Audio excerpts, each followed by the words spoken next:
Eh bien, bonjour à tous. On se retrouve pour une vidéo, c'est Angle Caché. On se retrouve pour une nouvelle vidéo réaction. Aujourd'hui, on va réagir à une nouvelle vidéo.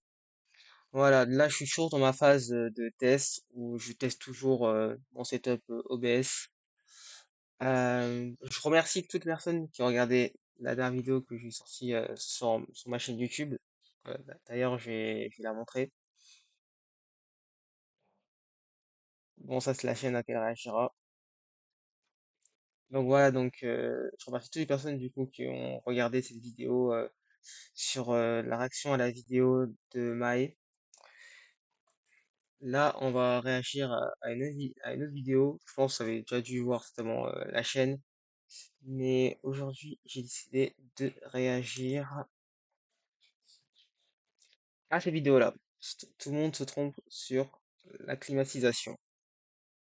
Bah justement, c'est intéressant parce que moi-même aussi, j'en ai justement parlé dans un short sur cette même chaîne-là que vous regardez.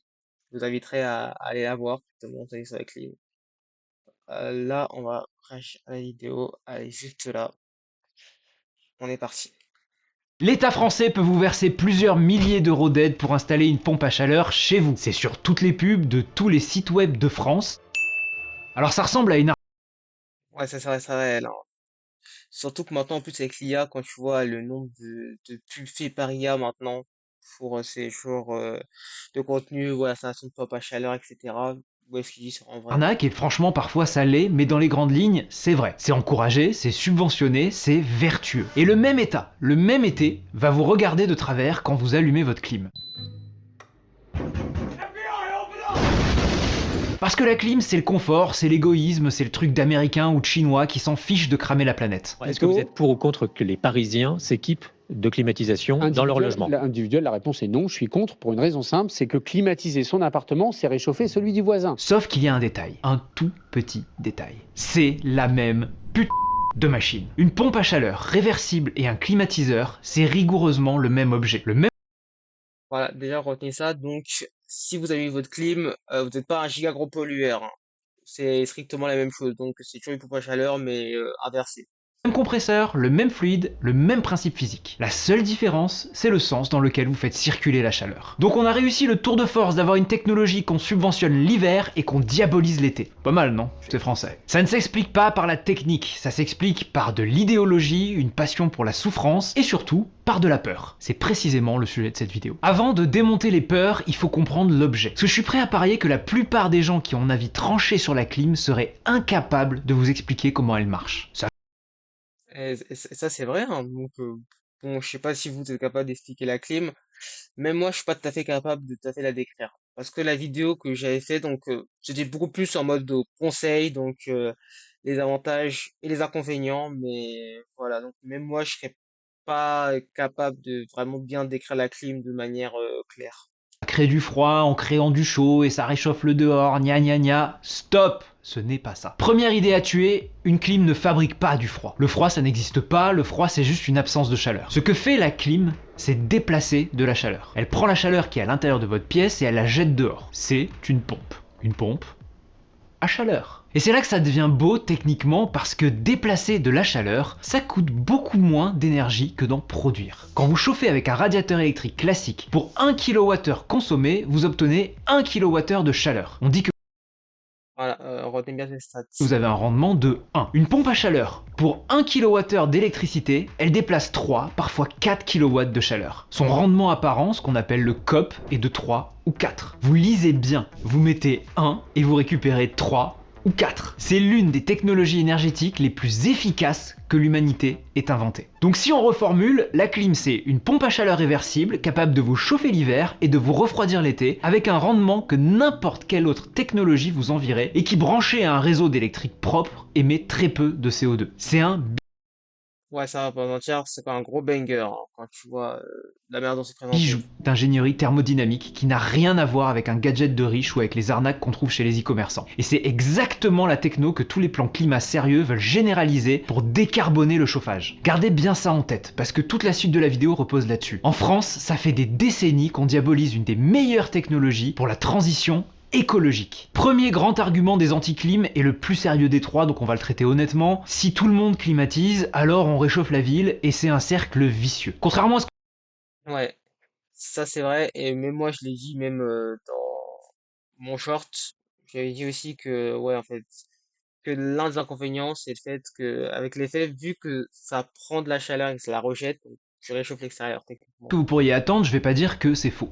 Parce qu'en fait, c'est vrai. Mais il y a des limites. Oui, une clim rejette de la chaleur dehors. C'est de la pure physique, on vient de le voir, elle déplace la chaleur de dedans vers dehors. Il y a une étude française de référence là-dessus que Météo France a publiée avec le CNRS, et elle est très sérieuse, très solide, elle a été confirmée par des travaux à Tokyo, Berlin, Madrid et Phoenix aux États-Unis. Donc non, Ouais, quand même, un peu à Leuville, quand on même. va pas faire les malins en disant l'étude est bidon. Ce serait franchement malhonnête et surtout ce serait stupide parce que je préfère la vérité, c'est bien plus efficace quand j'essaye d'étayer un propos. Voilà ce que dit vraiment l'étude. À Ah, c'est réel, hein.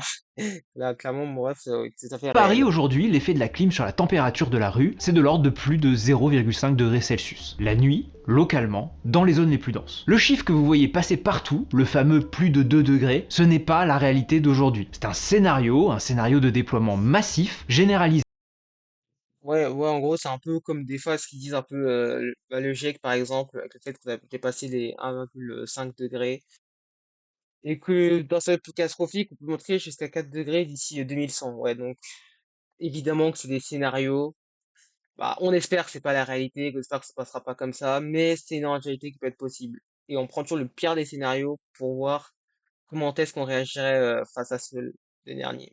Futur. On a pris l'hypothèse la plus haute, on a coupé le contexte et on l'a balancé dans les médias comme si ça allait se passer demain matin dans votre rue. Et il faut être précis sur les mots parce que tout est là. On répète partout que la clim réchauffe la ville, c'est faux. Ce qui se passe, c'est très local, on parle de la rue, du canyon urbain juste autour des unités, et surtout la nuit quand la ville n'arrive plus à évacuer la chaleur du jour. Ce n'est pas un nuage de chaud qui recouvre Paris à cause de la clim, c'est un effet de proximité. Deuxième précision, et à mon sens c'est la plus importante, si votre rue est un four la nuit, comme la mienne, ce n'est pas d'abord à cause des clims, c'est à cause du bitume et du béton. Toute la journée, l'asphalte Ouais, ça aussi, j'en parle aussi, et j'en ai parlé dans ce short justement, dans les solutions et le fait que, bon, non, non, c'était, je me suis trompé, c'était dans la vidéo sur le réchauffement climatique. Et oui, je disais que, bah, l'un des gros problèmes, c'est le fait que, avec le bitume, le béton, etc., qu'en fait, bah, ça absorbe, ça absorbait, les rayonnements du soleil, et qui faisait du coup que la nuit, en fait, bah, simplement, ça ressort. Et ça fait en fait que, ouais, ça fait que les nuits elles sont méga chaudes, hein. les façades, le minéral, ça va stocker le soleil. Et la nuit, ça va le recracher lentement. Les compagnies d'électricité Bon, je vais vous éviter ça, donc voilà, donc ça va voir ma gueule un peu, mais bon. ne veulent pas que vous Bon, après, c'est connaissiez cet YouTube. appareil que Mais nous bon, en avons vrai, créé ça, pour ça casse la vie, refroidir en une vrai de pièce vrai. en 90 secondes. Bah, Tous les justement, quand climatiseurs je ont le parlais même défaut de ce fondamental genre et nous de l'avons pub sous les corrigé. sous IA, Voyez justement, tous je les parlais de ça climatiseurs sur justement.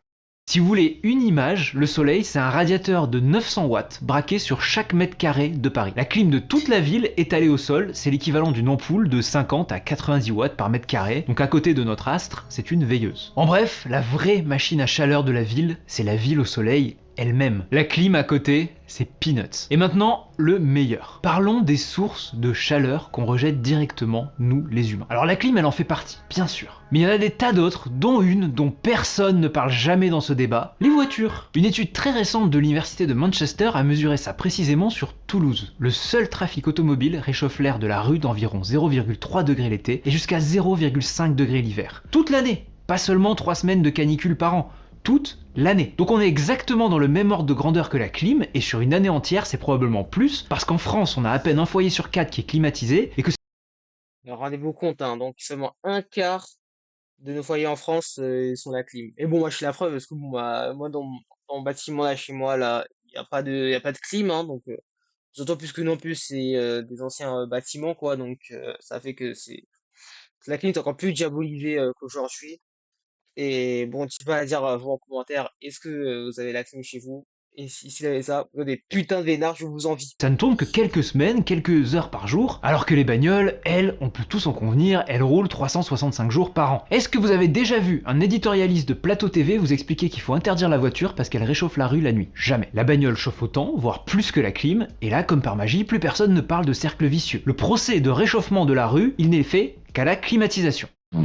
Ça n'est pas de la science, c'est un choix politique de cible. Et ça, c'est pas moi qui le dis, c'est François Gémen, professeur climat et migration à HEC et auteur principal du 6e rapport du GIEC. Donc vous m'accorderez qu'on est loin d'un dangereux pollueur anti-écolo. Mais admettons même le pire. Admettons les 2 degrés. Posez-vous la vraie question. De quoi on parle? D'une fraction de la température extérieure, dans la rue, la nuit, à une heure où personne ou presque ne va passer devant les moteurs des clims qui émettent cette chaleur. Ces degrés en plus, on les échange contre quoi? On les échange contre 8, 10, 12 degrés de trop à l'intérieur des appartements des gens. Là où les gens vivent, où les gens dorment, où les élèves étudient, là où des femmes accouchent, là où des malades attendent d'être soignés, et on va le dire, là où des gens meurent littéralement de chaud. Parce qu'en fait, c'est ça qu'il faut se rappeler. La canicule de 2003, qui a été un traumatisme en France, Et que j'ai pas vécu, je n'étais pas né, donc pour moi, je m'en sors. Elle a fait un nombre important de victimes. elle a fait 15 000 morts. Celle de juin 2006, on est à un bilan d'au moins 1000 morts et il n'est pas complet. Ces gens-là, ils sont pas morts dans la rue. Ils sont morts chez eux, dans des chambres surchauffées, sous les toits, sans échappatoire. Et même sans aller jusqu'à la mort, la chaleur, c'est mal dormir, c'est ne pas pouvoir s'activer, c'est ne pas pouvoir réfléchir clairement, c'est ne pas pouvoir travailler. Bref, la chaleur, c'est un ennemi. Donc l'argument qui dit la clim réchauffe la rue, poussé jusqu'au bout, ça donne quoi? Et ben ça donne la phrase suivante. Laisser les gens cuire à l'intérieur pour garder le trottoir un demi-degré plus frais. C'est pas un choix rationnel, ni écologique. C'est un choix politique. Et à mon sens, ce choix, il est moral. Ouais, comme tout dans la vie qui est absolument politique, ouais, vraiment. Ouais, posez-vous la question, hein, posez-vous la question de quand des médias, dites-vous du coup donc, est-ce que c'est réel ou est-ce que ce serait pas politique? Moralement inversé. On sacrifie l'endroit où les gens vivent et où les gens meurent pour préserver l'endroit où ils ne sont pas. Alors entendons-nous, l'effet d'îlot de chaleur il est réel, il faut le traiter et on en parle à la fin de la vidéo parce qu'il y a de vraies solutions. Mais c'est pas un argument pour refuser de rafraîchir les gens, c'est un argument pour le faire intelligemment. On passe au 2e argument de l'anticlim. Oui, mais les gaz frigorigènes, ces fameux fluides, c'est une bombe climatique 1000 fois pire que le CO2. Alors là, permettez-moi de vous raconter une histoire. L'histoire de ces fameux fluides. Parce qu'en fait, c'est une des plus belles histoires d'autocorrection technologique du XXe siècle et personne ne la connaît. Alors au tout début, dans les années 1920, on refroidissait avec des produits horribles comme de l'ammoniac, du dioxyde de soufre ou du chlorure de méthyle. Moi j'ai Bon, bon, juste s'il y a des gens du coup qui savent plus précisément donc quels sont ces gaz, etc. Mettez-les en commentaire, les gars. Je pense, les gars, que ça va être grave utile à nous tous là, incultes que nous sommes, que nous n'avons pas fait cela. connaissance en chimie que t'as pas, ok? Alors c'était efficace, mais toxique, parfois inflammable, il y a eu des morts, des familles asphyxiées la nuit par une fuite dans leur frigo, bref, pas top. Première révolution, dans les années 30, les CFC, le fameux fréon, le R12. D'un coup, on découvre un fluide qui est stable, non toxique et ininflammable. C'est un miracle, on en met partout, frigo, climatiseur, bombe à aérosol, bref. Sauf que dans les années 80, on découvre le piège. Le chlore de ces CFC monte dans la stratosphère et détruit la couche d'ozone. Si vous étiez là dans les années 90, vous vous souvenez du fameux trou au-dessus de l'Antarctique, bah c'est eux. Et en prime, ce sont des gaz à effet de serre monstrueux. Et là, 2e grand saut de l'histoire, contrairement à ce que croient les gens qui ont la technocritique facile, le monde réagit. En 1987, le protocole de Montréal, on interdit les CFC à l'échelle de la planète. C'est aujourd'hui encore considéré comme le traité environnemental le plus efficace jamais signé. Résultat, la couche d'ozone se referme. On l'a déjà fait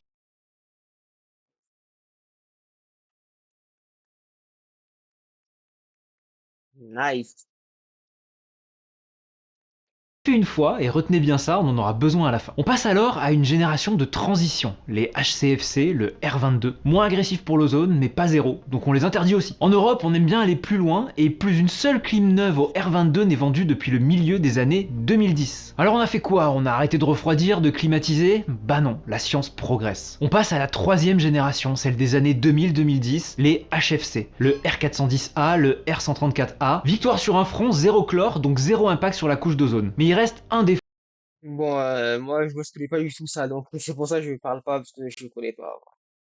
J'ai pas envie de taper la honte. Faux. Un fort pouvoir de réchauffement. Pour vous donner un ordre d'idée, le R410A c'est de l'ordre de 2000 fois le CO2 à fuite équivalente. Et ce chiffre vous le connaissez parce que c'est celui qu'on vous ressort en boucle pour vous faire peur. Sans qu'on vous le présente comme si c'était l'état de l'art de la clim, alors que c'est déjà la génération qu'on est en train d'abandonner. Parce que l'histoire technologique, elle ne s'arrête pas là et il faut vraiment être malhonnête et irrespectueux du travail des scientifiques et des ingénieurs pour croire à cette mascarade. Et ça, on vous le raconte, comme je vous l'ai dit, jamais. En 2016, on ajoute l'amendement de Kigali. Cette fois, le monde s'attaque aux HFC eux-mêmes et l'Europe enchaîne avec son règlement sur les gaz fluorés, sérieusement durci en 2024, qui programme leur quasi-disparition dans le neuf. Du coup, l'industrie a Ouais, et c'est intéressant parce que ça montre que même si du coup on critique le fait que le changement climatique c'est surtout dû à l'activité humaine, c'est pas pour autant qu'on reste les bras croisés.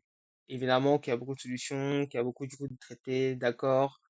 C'est notamment à ça d'ailleurs, d'ailleurs ça semble du coup dans les COP par exemple. Maintenant ces dernières années, on parle beaucoup maintenant d'enjeux climatiques, écologiques, etc.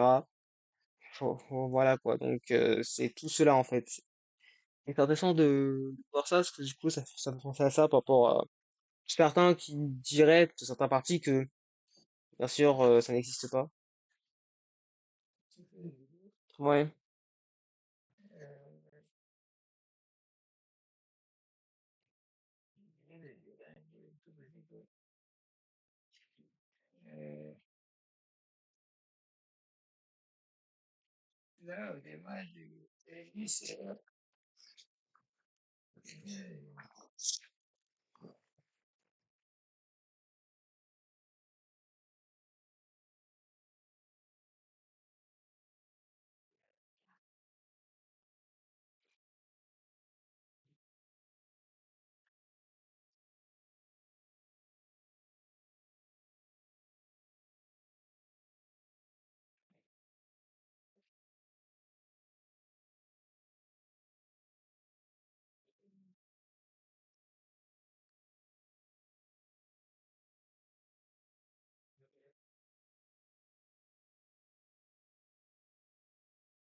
Bon, de retour, moi j'étais avec mes parents, etc. J'avais un truc à faire. Bah oui, parce que bon, bah, j'habite toujours chez mes parents, donc allez, là on est reparti. Fermez ma grande bouche. On est reparti pour la vidéo. déjà basculé. Une clim récente, ce n'est plus du 410A, c'est du R32, avec un pouvoir de réchauffement divisé par 2 ou 3. Et de plus en plus, c'est carrément des fluides naturels. Le propane, le R290, dont le pouvoir de réchauffement n'est pas de 2000, ni de 675, mais de 3. Il faut reconnaître ce chiffre. On est passé de gaz qui trouait le ciel à un fluide dont l'impact climatique, quand il fuit, vaut 3 fois son poids en CO2. Et dans le même mouvement, on a rendu obligatoire les contrôles d'étanchéité, la récupération S'il y a des gens qui savent, ça veut dire quoi? Donc, ça rend 3 fois son poids en CO2.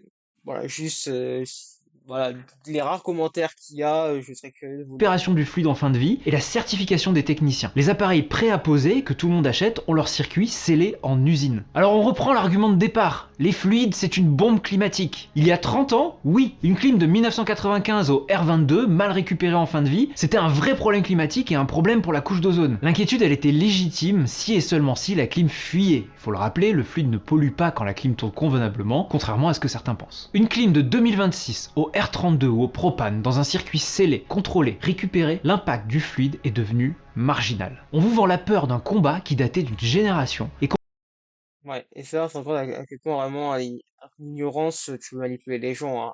À quel point tu peux raconter tout ce que tu veux, hein.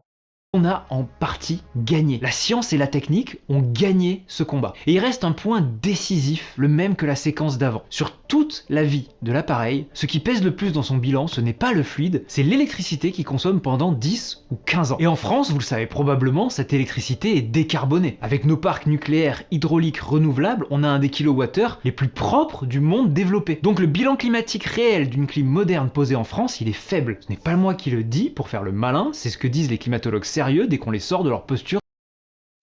Donc, là, ce qui me fait rire, le débat sur la climatisation a été relancé par Marine Le Pen, qui souhaite un grand plan clim.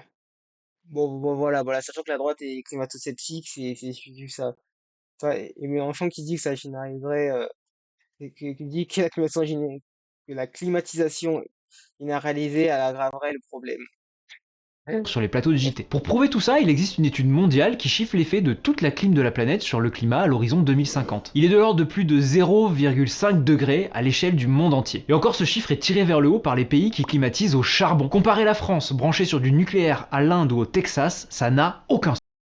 Oh, je suis un peu pause, voilà, donc je laisse un petit peu lire pour ceux qui veulent un peu. Je me suis à dire quand même que bon, que bon quand même, je, je sais pas, ça veut dire quoi là au carbone. Bon, j'ai la flemme de faire des recherches, mais je regarderai ça plus tard. Oui, et c'est là on voit pas les énergies, donc ouais, énergie fossile, tu vois, 1,3%. Non, 1,3%, non, non, c'est non signifié, non spécifié.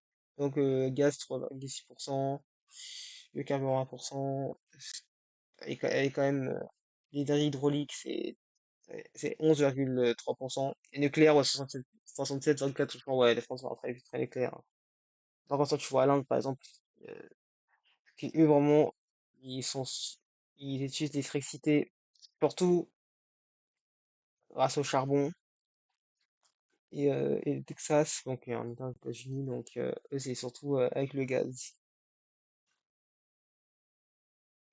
Donc on l'a vu, l'effet sur les villes est réel mais surjoué, le bilan carbone en France est faible. Si les deux arguments techniques sont aussi faibles, alors pourquoi est-ce que la clim déchaîne autant de passion? Parce que le vrai sujet, il est moral, politique et idéologique. Je vous l'ai dit et je vais vous le prouver avec une seule comparaison. L'hiver, vous chauffez votre Ah ouais. logement et personne jamais ne vient vous faire la leçon en vous disant vous avez pensé à mettre un pull avant d'allumer un peu le chauffage, ou vous vous rendez compte de l'impact carbone du chauffage? C'est vraiment responsable ça de vouloir 20 degrés chez vous? Personne ne fait ça. Personne ne dit ça. Ce serait perçu comme absurde. Se chauffer l'hiver, c'est un besoin, c'est normal, ce n'est pas un sujet moral. Et c'est tellement normal d'ailleurs que c'est légal, un logement dit décent doit être chauffé. Maintenant passons à l'été. Prenons exactement la même phrase mais inversée. Vous avez pensé à fermer les volets et à boire de l'eau avant d'allumer la clim? Vous vous rendez compte de l'impact de la clim? C'est vraiment responsable ça de vouloir 25 degrés chez vous? Et là magiquement, bah ça passe. Ça paraît sage, ça paraît vertueux, et cette phrase vous l'avez entendue des dizaines de fois. C'est exactement la même phrase, le même besoin de confort thermique, la même technologie, on l'a vu, mais d'un côté c'est un droit et de l'autre c'est un péché. Cette asymétrie, elle ne se justifie par aucune donnée, elle ne se justifie que par une chose, une morale, l'idée que le froid se mérite, que le confort estival est un luxe coupable, que vouloir ne pas crever de chaud chez soi, c'est déjà un peu trahir la planète, qui elle, on le sait, a déjà beaucoup trop chaud à cause d'autres activités humaines. C'est ça le logiciel de pensée français. C'est un logiciel de peur. La peur d'être l'égoïste, la peur d'être l'américain.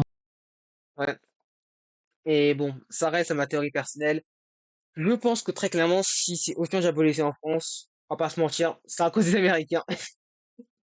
Bon, je sais que même si tout le monde déteste les États-Unis en ce moment, quand je dis que c'est la faute des Américains, c'est pas pour le fait que je pense que si les Américains ils utilisaient pas ça de manière décente, donc vraiment, quand je dis manière décente, de manière indécente plutôt, ouais, donc vraiment utiliser pour tout n'importe quoi en gros, je pense qu'à mon avis, on aurait beaucoup moins diabolisé ça.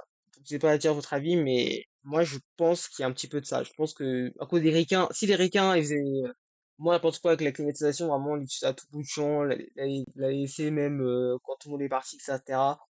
Je pense qu'à mon avis, clairement, on diaboliserait pas ça autant chez nous en rentrée. D'autant plus qu'on serait bien, parce que voilà, on n'aime pas trop les Américains, etc. Donc voilà quoi. Celui qui consomme pendant que les autres souffrent. Sauf que cette peur, elle se trompe de cible. Elle va culpabiliser un jeune dans un appart sous les toits qui veut survivre à une nuit à 28 degrés, ou une femme qui est sur le point d'accoucher et qui va passer les premiers moments avec son bébé dans une chambre à 40 degrés. Cette peur, elle va aussi culpabiliser les gens pendant qu'elle laisse tranquille des usages 1000 fois plus lourds. On a transformé un enjeu de santé publique en marqueur de vertu personnelle. C'est un avis personnel qui va être rare dans cette vidéo, mais je trouve ça dégueulasse. Car le pire, c'est que cette morale, elle tue. Pendant qu'on débat de la pureté écologique de la clim, des gens meurent vraiment de chaud. Des écoles ferment, des gamins n'arrivent pas à dormir. Et c'est ça le vrai scandale. Maintenant, parlons de la France spécifiquement, parce que notre situation est complètement incompréhensible si on prend de la hauteur. D'un côté, on a la meilleure carte du monde pour climatiser proprement avec notre électricité ultra décarbonée. Si un pays sur Terre a le droit moral et écologique d'utiliser des pompes à chaleur réversibles, c'est la France. Pas mal, non? C'est presque insultant de ne pas le faire. De l'autre côté, on a tout fait pour s'en empêcher. Et c'est un empilement de 4 blocages que je vais vous raconter. Le blocage 1, c'est le plus simple. On n'est quasiment pas équipé. Aujourd'hui, à peu près un ménage français sur 4 a une clim, et donc 3 sur 4 Ouais, un mélange français, bah oui, rappelez-vous, un quart seulement. Et bon, quand on regarde la carte, bon, on va être très concrètement que bon, le nord de la France, voilà, vous avez oublié carrément. Le nord est un petit peu la Loire et la Bretagne, vous avez un peu oublié. Mais bon, par contre, le sud, donc tout ce qui est Nord-Pas-de-Calais ou alors l'Occitanie, vous êtes vraiment bien, vraiment. Et bon, nous, en Île-de-France, voilà, nous aussi, on n'est pas épargnés aussi. Non, rien. Au moment où les canicules arrivent désormais dès le mois de juin, où on bat des records de nuit tropicales, les trois quarts du pays affrontent ça sans aucune solution de rafraîchissement. La climatisation est d'ailleurs très mal répartie. Le sud de la France, qui connaît des chaleurs élevées depuis des dizaines d'années, est mieux équipé que le reste. Le blocage 2, c'est l'urbanisme anti-clim. Dans beaucoup de villes, les règles d'urbanisme, les fameux PLU, ou les copropriétés tenues par des conseils syndicaux qui sont très peu renseignés, interdisent ou compliquent à l'extrême la pose d'une unité extérieure. Souvent pour des raisons esthétiques, pour ne pas voir une boîte grise sur une façade ou pour prévenir du bruit. Aujourd'hui, le plan local d'urbanisme interdit la pose de blocs de climatiseurs en façade à l'extérieur. Vous les connaissez, c'est les gros blocs, on les voit, c'est ignoble sur le plan esthétique, mais surtout, ce sont des sorties de chaleur. On va préférer, littéralement, Bon, et là, je suis vraiment d'accord, parce qu'on va dire, en fait, concrètement, les gars, qu'est-ce qu'on s'en bat les couilles que, genre, le truc, il soit pas esthétique, soit un gros bloc blanc, là, sombre, bien froid, etc. En vrai, en fait, on s'en fout, hein. En vrai, les gars, sous canicule, les gars, on est tous là, on suffoque, on n'en peut plus, on avait crevé. Voilà, et tous en maillot de corps, on est tous tout transpirants, dégoulinants, etc. Donc en vrai, qu'est-ce qu'on s'en fout en vrai? Voilà, je voulais juste dire ça.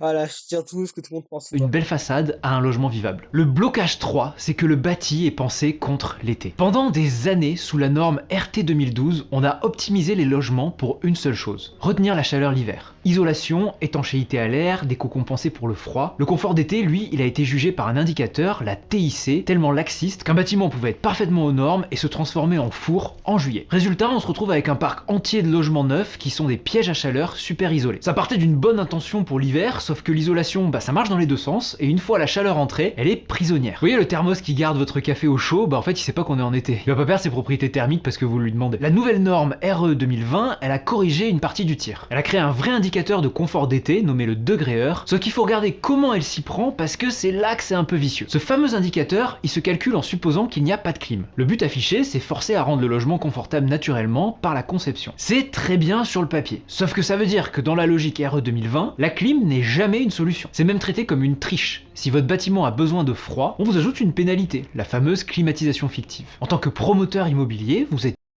Bon, même que sont fictifs quand même, c'est un peu du foutage de gueule, hein, on va puni pas se d'avoir mentir. besoin de vous rafraîchir. Donc non, contrairement à ce qu'on entend parfois, la RE 2020 n'est pas une disposition qui tolère la clim. Elle fait l'inverse, elle la pénalise. Elle parie tout sur le passif, les protections solaires, l'inertie, et surtout la ventilation nocturne, donc ouvrir les fenêtres la nuit pour évacuer la chaleur du jour. Et c'est là malheureusement que tout s'effondre. Parce que ce modèle passif, il repose sur un pari que la nuit, il fasse plus frais. Et ce pari, vous l'avez bien vu, le climat mondial est en train de le perdre. En juin 2026, on a eu des nuits à 32, 33 degrés à Paris. Quand il fait 30 Là, c'est vrai, on a tellement suffoqué, hein. Bah, bon, moi là, dans ma chambre là, etc., même dans mon appart et tout là, et il y en a pouvait tellement plus, on a tellement suffoqué, bah bon bah oui, ça fait des paris sur des choses qui n'existent plus vraiment, parce que le monde l'arrête de changer, et la Terre se réchauffe de plus en plus vite. Surtout en plus en Europe, je crois que vous avez dû voir cet article déjà, ce fait que l'Europe est le continent qui se réchauffe le plus vite en plus.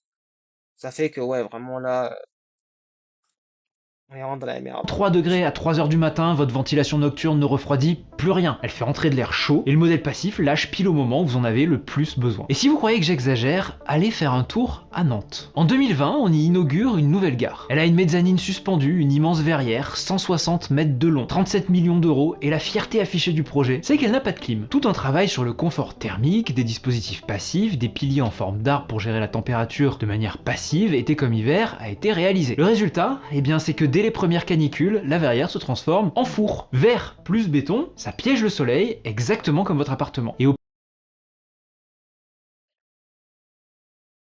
Ils ont mis 37 millions, hein. 37 millions d'euros, franchement, 37 millions comment jeter à la poubelle, hein. Oui, clairement, la merde, jeter à la poubelle, vraiment, est vraiment atroce, hein. Au pic de chaleur de l'été 2025, avec plus de 40 degrés sous la verrière, la SNCF n'a pas eu d'autre choix que de fermer l'accès à la mezzanine et d'évacuer les boutiques en urgence. Aujourd'hui, Et la demi, réponse, ce en sont plus, des elle en 38 ventilateurs millions. industriels, des brumisateurs, des bouteilles d'eau distribuées et un film qu'on va coller sur les vitres. En bref, on met des rustines sur cette gare et on a dépensé 37 millions pour un bâtiment qui se régulait soi-disant tout seul. On lui a ajouté après coup tout ce qu'il aurait fallu prévoir, mais pas de panique, parce que tout est conforme. Et conforme alors, ça veut dire quoi au juste côté logement? Eh bien un logement RE 2020 est considéré aux normes jusqu'à 1250 degrés. Ah ouais, R 2020. Ah ouais, logement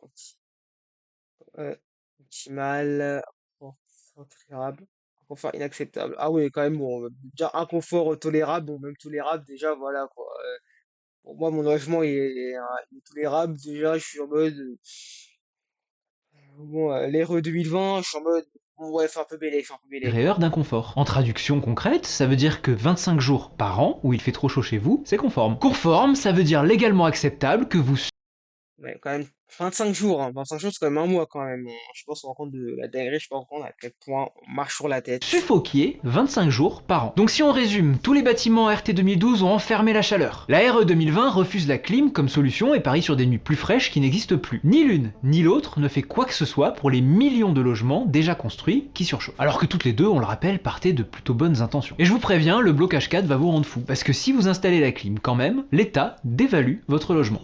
Je te demande pardon? Imaginez que vous fassiez le choix le plus malin qui soit, une pompe à chaleur réversible. Elle vous chauffe l'hiver avec un rendement imbattable et elle vous sauve l'été pendant les quelques semaines de galère. C'est la machine parfaite pour la France décarbonée. Et bien le DPE, ce diagnostic qui note votre logement de A à G, Ah, le DPE. Bon, je vais pas mentir, je sais pas, ça fait comment le lire, quoi. Ah, les documents, ah oui, les logements dits passoires thermiques. Basse consommation. Je vais mentir, les gars, je sais pas comment trop le comprendre, donc c'est des gens qui arrivent à comprendre, voilà, quoi.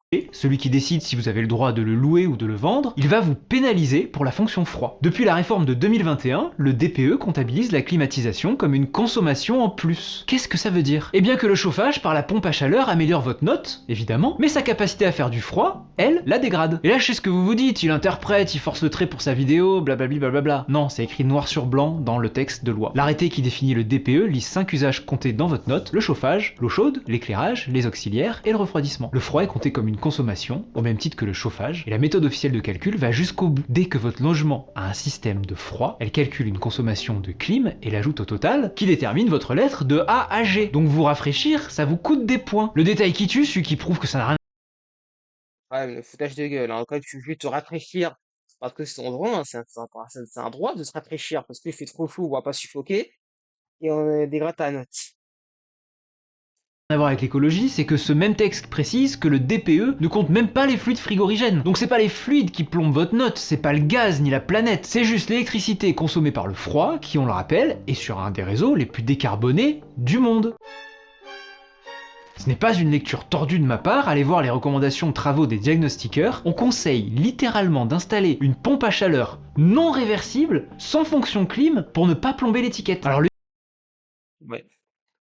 Bon, là, on va dire que si t'as une pompe à chaleur réversible, on va pas se mentir, t'es vraiment le roi, quoi. Vraiment, tu peux te réchauffer l'hiver et te rafraîchir l'été. Que demande le peuple? Que plus demander le peuple? Et tu peux me mettre ça parce que tu vas gâcher ta note, que ça compte comme une consommation.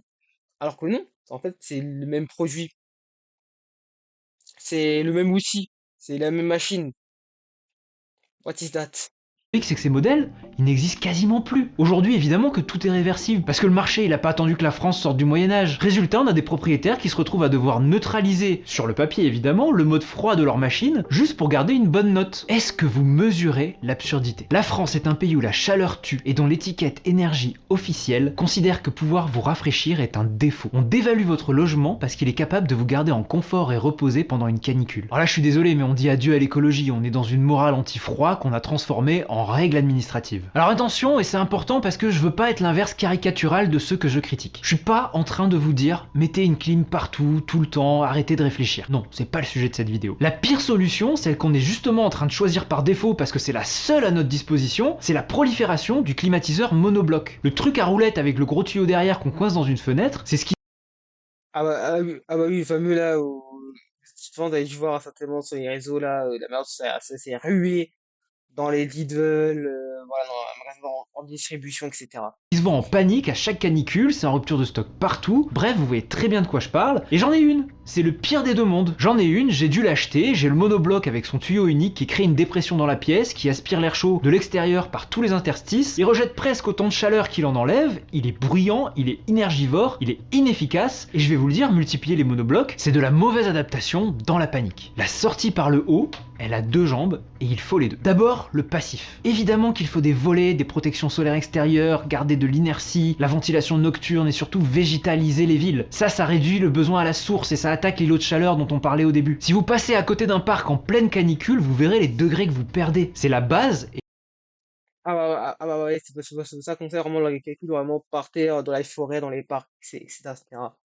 Bon, moi je le fais pas parce que bon, moi je suis un gros mec casanier, mais vraiment si vous pouvez le faire, vraiment partez dans des endroits frais, hein, dans des parcs, etc., dans la forêt, voilà, vraiment, Et franchement, il faut c'est vraiment continuer pas ce le travail plus. d'adaptation des villes. Parce que les étés, spoiler, ils vont pas être plus froids de sitôt. Et pour le reste, il nous faut du froid propre et bien fait. Pas le monobloc acheté en catastrophe à Lidl. Il nous faut des pompes à chaleur réversibles, performantes, bien dimensionnées avec les nouveaux fluides. Et surtout, à plus grande échelle, il nous faut des réseaux de froid urbain, comme il en existe déjà à Paris avec Fraîcheur de Paris, qui vont mutualiser la production au lieu de multiplier les milliers de petites machines. Ça marche. Et puis ensuite, on cible, en commençant par là où la chaleur elle tue et elle fait des dommages. Les EHPAD, évidemment, qui sont maintenant mieux protégés qu'en 2003, c'est vrai, mais les hôpitaux, les crèches, les écoles, les chambres des personnes vulnérables, les maternités, bref, le rafraîchissement de ces lieux-là, c'est pas un confort, c'est un soin. En clair, mon message, c'est qu'il ne faut pas caricaturer ce sujet. En 2026 n'est pas clim contre arbre, c'est clim et arbre. Actif et passif. Refuser ce « et » par pureté idéologique, c'est ce qui coûte des vies, de l'éducation, du confort, du soin, des heures de concentration. Bref, vous avez capté, refuser ce « et », c'est ça notre problème en France. Alors voilà où on en est. On a une technologie remarquable, efficace, de plus en plus propre. On a le réseau électrique le plus décarboné pour la faire tourner. Et on a passé 20 ans à la diaboliser, Climatiser partout, ça veut dire augmenter les dégâts. à la surréglementer, à construire des logements neufs qui la rendent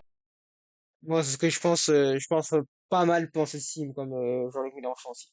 indispensable tout en Moi, je s'interdisant parle de beaucoup la de Mélenchon. poser. Et pendant ce temps, le climat, lui, ne débat pas. Il est pas sur les plateaux des JT. La canicule de 2026, elle a égalé 2003 en intensité et fait exploser des records. La chaleur des nuits ne redescend plus. Et en 2026, en France, évidemment que la chaleur tue. C'est une phrase simple, mais c'est la seule qui compte. Donc la vraie question à ce sujet, elle n'est plus écologique, elle est politique. Est-ce qu'on accepte, oui ou non, que des Français crèvent de chaud chez eux pour préserver une certaine idée de la pureté? Moi, je réponds que non. Et révolutionner notre rapport à la clim, sortir de la peur, faire du rafraîchissement un droit comme on a fait du chauffage un droit, c'est pas une lubie de confort, c'est une exigence publique et donc une exigence politique fondamentale. Elle nous permettra de continuer à lutter à grande échelle contre le réchauffement climatique. Bon, du coup, n'hésitez pas à dire que vous avez vu ces vidéos-là, donc voilà, je suis Rafif. C'est tout simplement la chaîne de Numérama, donc je vais faire un petit peu de publicité, voilà, donc si aussi vous voulez faire une collaboration dans une vidéo, je serai pour, voilà, donc c'était une sorte de vidéo. J'espère que ça vous aura plu, mettez énormément de pouces bleus, de commentaires, abonne-toi, appuie sur la petite cloche, c'est important pour soutenir mon travail. Intelligence s'il vous plaît, c'est mes premières vidéos, je teste celui-ci, etc., le temps de gagner en habitude. Allez, j'espère que ça vous aura plu. On se voit la prochaine fois, c'était Angle Caché. Et prenez soin de vous. Allez, salut.